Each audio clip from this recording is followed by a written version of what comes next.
gentlemen, settlement.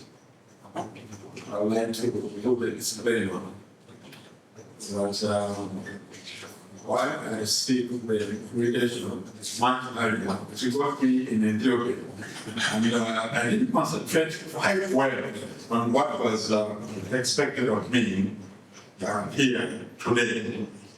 However, I continued to prepare myself to speak to the theme of the book.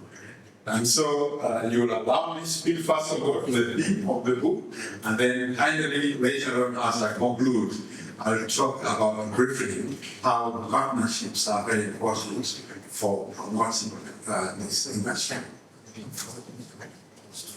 The director of UCU, our wonderful sister, Borondro, I love that name, who is hosting us here today. Our good friend, Winfred Gala, who is also a writer. The executive director of organization, my good friend, Lucille. All the executive directors here, and distinguished ladies and gentlemen, good afternoon. Mentioned launch, and the book which is authored by our sister is Trinity Borondro, titled Before We Are Daylight Fades. I'd like to say that last month I equally got an invitation for a book launch in Kampala. And the book launch in Kampala was also offered. The book was offered by West Nile, who is called Miss Ojero Mary Consulate Moro. Very important also, she comes from the Malisa region. This trend is a very great trend for this region. Why? Because as a region, we're an oral society. We keep our ideas, we keep our knowledge, we keep our tradition all in the minds of elders. To the extent that when one dies, the whole library is buried and never recovered. So I'm greatly inspired by what Trinity and others like Gala are doing to this region, that we write. We do what we write. And that's a very, very inspiring thing for me this afternoon. First, I want to express my deepest gratitude to each and every one of you for making the time to join us here today. And your presence here means a lot. And I am so incredibly excited to share this moment with all of you. Particularly, our students, literature students. I did history, economics, and literature here in our organization. First, at the University of Makerere, I was given literature, English language, and communication skills.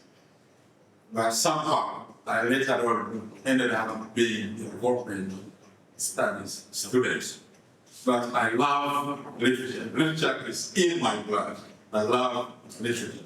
So I appreciate all of you, the young ones who are doing literature, who are here today, to stand on the shoulders of those who have gone ahead of you, like our sister Trinity and Gala, who are here, who have gone through what they have gone through, but are now demonstrating by putting what they learned in practice. So the themes in the book are domestic violence, unfaithfulness, grief, betrayal, wealth and dreams, etc., etc. These are common themes that characterizes our relationships today. However, the writer poses very critical questions which I would like us to ponder about seriously. The writer asks the question, how many more women are suffering in silence from domestic violence? Do we know them? Are those some of our sisters? Are they our mothers? Do we know them? The writer asks another question, that how many have died without their stories ever being told, without them ever finding justice?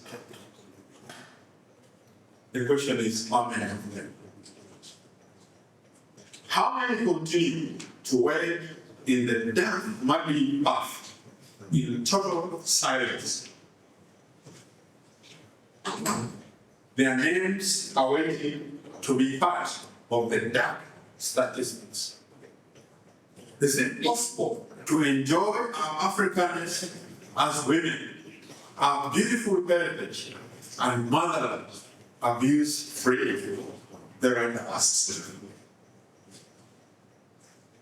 What then can we do to help our sisters suffocating in abuse? The question is, for how long must this continue? For how long must domestic violence continue?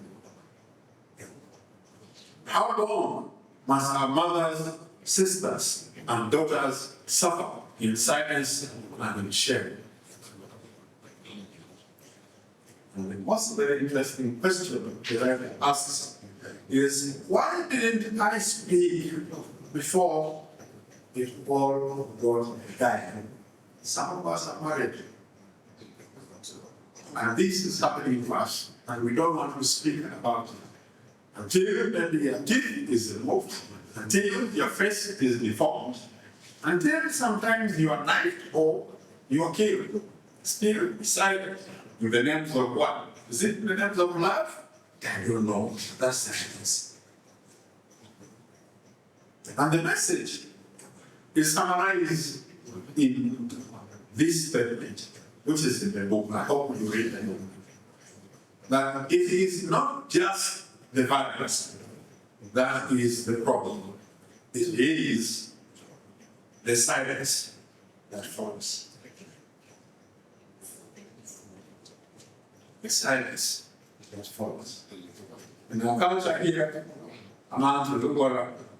women are not supposed to report. There is something called Aruba. Have you heard about it? When you report and this man is incarcerated or something, your people must have to pay for what you have done by reporting this. Can you imagine? That is in our country. So, ladies and gentlemen, the family is a person's first social encounter. It is an environment where a person's attitude, character, and deed are modeled. Just imagine this family is where domestic violence happens. What attitudes are being shaped in the young ones who are growing? What character is being shaped in those young ones who are in this family? Will they repeat? To them want to be that domestic violence is an answer? So, as the building block of society, the family must be solid and strong. Fostering harmonious family relationships will not only strengthen and increase family unity, but also enhance societal function. A harmonious family involves couples with a high level of marital satisfaction. However, marital relationships between couples is affected by various factors, such as socioeconomic status, education levels, mental and physical health, values, and beliefs. I'm sorry I didn't come with my wife. My wife should have been here to witness what I'm saying, to judge me whether what I'm saying are things I practice at home, or I'm just talking about things in theory. But she gladly would have loved to be here. She got to take them. So, in other societies, family development is taken very seriously. Yet for our society, it has been left to a government. Part of us here who are married have received training on how to develop their family by show of hands. We have received a training on how to develop their family. Then you are very unique. So you can see the rest who are married, who are here, have never. Theirs is a government. I'll do it the way maybe my parents did it. Which sometimes is the reason why we have domestic violence, why we have children who are hungry, why we have dreams that get lost in families. Elsewhere, trainings in the same in family development aims to promote positive family values and strengthen marital relationships and parental roles, and of course, responsibilities. And that is why, for me to talk about domestic violence, we actually need to understand the hidden determinants of human behavior. Things that shape the way we conduct ourselves, we need to understand them. If we can understand them very well, we can be able to address this challenge of domestic violence. Now, I have an opportunity sometimes to do psychosocial mentoring and, of course, counseling. There is a family, I'm not mentioning names, where the husband and wife are not agreeing amongst themselves on how to parent their children. They always quarrel. And when I sat down to listen, do you know what was causing them challenges? The reason was very simple. This wife of the gentleman lost her dad in early years. She never had an opportunity to bury her father. So, because of grief, and grief is a theme in that book, because of grief, and grief can make you become an injustice collector. Do you know that? You become a magnet that attracts all injustices. And so this lady has a challenge with her husband. And I told the husband, the only way is for us to prepare your wife. We buy for her a wreath. She writes a message to the father, and professionals is escorted to go and bury her father. She cries and mourns, and then she promises to the father what else she is going to do with her life moving forward. And that will be enough to heal her wound, and she will change. Exactly that's what we do. And the lady has changed. They're now together, and man understands where the source of the quarreling, the source of the bitterness was coming. So we need to understand those behavioral determinants which are hidden. So the basic nature of human thoughts and consciousness is what we need to understand. These are shaped by experiences we go through in our families that are passed on from generation to generation. That's why you'll find in families where there's domestic violence, high chances are the boys will repeat this when they get married. Because for them, they will think that's the only way you can handle love.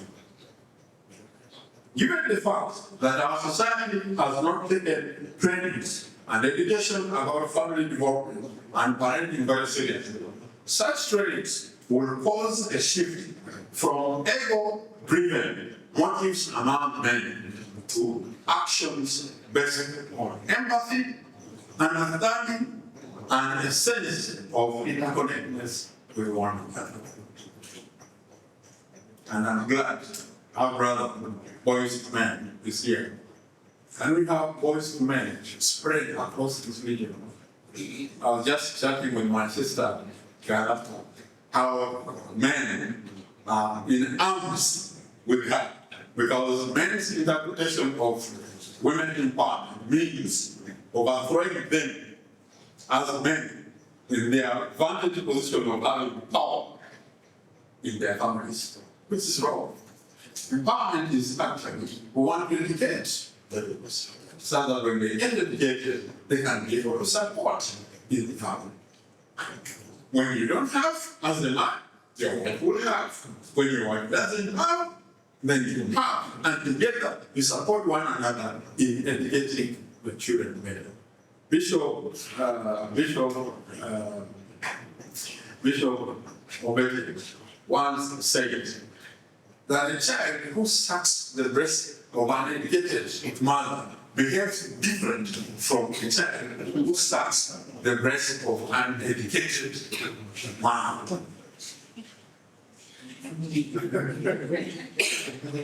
So empowerment is required so that we have mothers who are educated.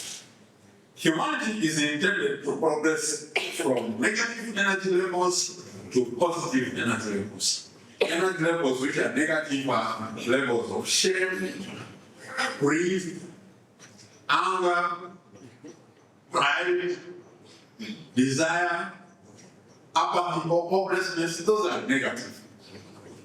So people need to advance from those negative levels to positive levels where you talk of love, joy, happiness, and move onwards. That is how we're supposed to translate as human beings. But if we remain stuck in the low levels, we do the things people with the low levels of consciousness do.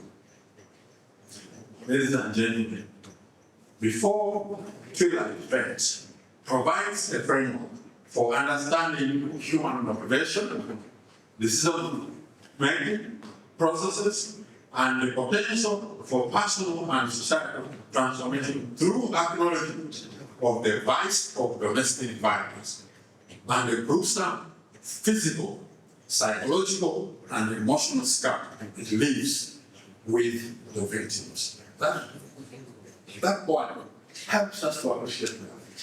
I'm glad I received a copy the other day when I have to sit down to read that part throughout. Very interesting. And very important, the setting is from West Nile. The characters are from West Nile. Meaning that we can be able to relate with the story being told. I am very proud of the fact that we are now having a growing number of writers from West Nile. It is time for us to own our narrative. We must take leadership in telling our story instead of outsiders doing it for us. One time, the writer of Inside West Nile came on Voice of Life, and he was saying, Arua means prison. This people, Arua doesn't mean prison. Arua is the transit route to the region which is Peru, which was in Congo. You see how an outsider can misrepresent information? And sometimes, how many of us here speak over? How many of us speak over? If I ask you, what does Luba mean? Can you explain it? I'm saying Luba. I'm about to conclude. Luba means Lu. In Territorial dialect, it means honor. Bara means bold. Like now when you see this right here, it is bold. You can say, Lu Bara. And if I was not Lu Bara, I tell you that an outsider will tell you Lu Bara means Lu Bara. And when you say Lu Bara, if you also translate in Lu Bara, Lu Bara also means only exposed. Bara is something which is exposed. So we need our own writers to be able to tell our story without biases. And that's why I'm very, very inspired by the fact that we have writers that I have in mind. As a young man who was born and grew actually outside West Nile, experiencing rejection, indignity, and prejudice, I longed to know who I am and who we are as a people of West Nile. Why we will be considered in very negative words. I longed, and why I discovered some of this, I've just told you a bit of them. My local is exotic, it's not the organic one. But I have ventured in searching about who I am. Unfortunately, the information is in bits and pieces. So what I was only doing is to patch this one, and then I get a meaning. But I would love these writers to continue to write and make us understand who we are. So, ladies and gentlemen, as I conclude, let me share some thoughts about families once again. This is a quotation from a gentleman called Dennis Whitewood. He says, "The greatest gift you can give your children are the roots of responsibility and the wings of independence." You cannot do this if you are always practicing domestic violence. Then Martin Luther King, who is my favorite, this is what he says: "I have a dream that my 4 little children will one day live in a nation where they will not be judged by the color of their skin, but by the content of their character." If you are practicing domestic violence, you will not raise young men and young women of character. The last one is from George Bush Jr. He says, "Families are where our nation finds hope, where sections take dreams." That's what George Bush says. If you practice domestic violence, I tell you, you are going to be shattering the dreams of your children. Your children will not be taking dreams from your family. And then the nation will not find hope in your family. Instead, the nation will be spending on your family, addressing their level of criminality, addressing their level of idleness. That's what they do. And I believe, as I conclude, that all families must have a vision, a mission, goal, objectives, values, and boundaries or rules. And on this note, I will share with you mine. These are mine. The Odims family. I will share with you the vision and the mission. The others I will not. What is my family's vision? This is we sat down with my wife, and later on we were joined by our children. The vision of my family is to have a model, God-inspired family, governed by noble acts of service and compassion to one another and those around us. You think domestic violence that happened in this family, which has a clear direction linked to God? What is our mission as a family?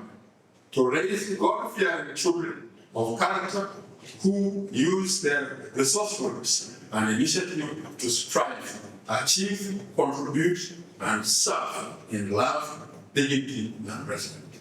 You think domestic violence can happen in a family that has such a mission?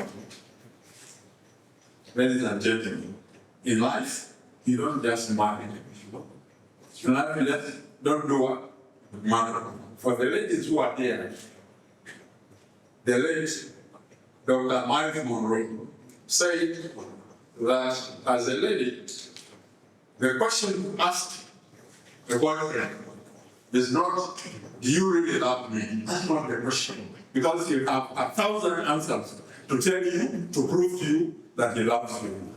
But the best question to ask a man is, where are you taking me? Direction. Can this man show direction of what kind of family he wants to have with you? If he can define it the way I've shared with you, my family vision and mission, then that is the man to go with. If he cannot, then you will end up with the roses, and when you reach home, the thorns will start breaking. I'd like to thank all of you. First of all, thank you for inviting me to share with you these few ideas on this launch of the book donation initiative. And please feel free to explore the book and connect with the fellow readers. Thank you once again for being here. I hope you will enjoy the evening.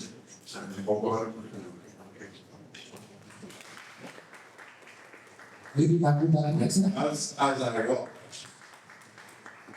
walk, I was able to share this because I'm a passionate family person. I don't take my family for granted. I encourage all of us to not take families for granted. They are not spaces for violence. They are spaces for nurturing the next generation and you contributing to the kind of society that we leave behind. Thank you and God bless you. Thank you very much. Our first speaker and the executive director, Moses Akuma Odims, for delivering what I would refer to as heartbreaking and probably something that is able to change the way we think. And for the families, we started having vision, mission, and you have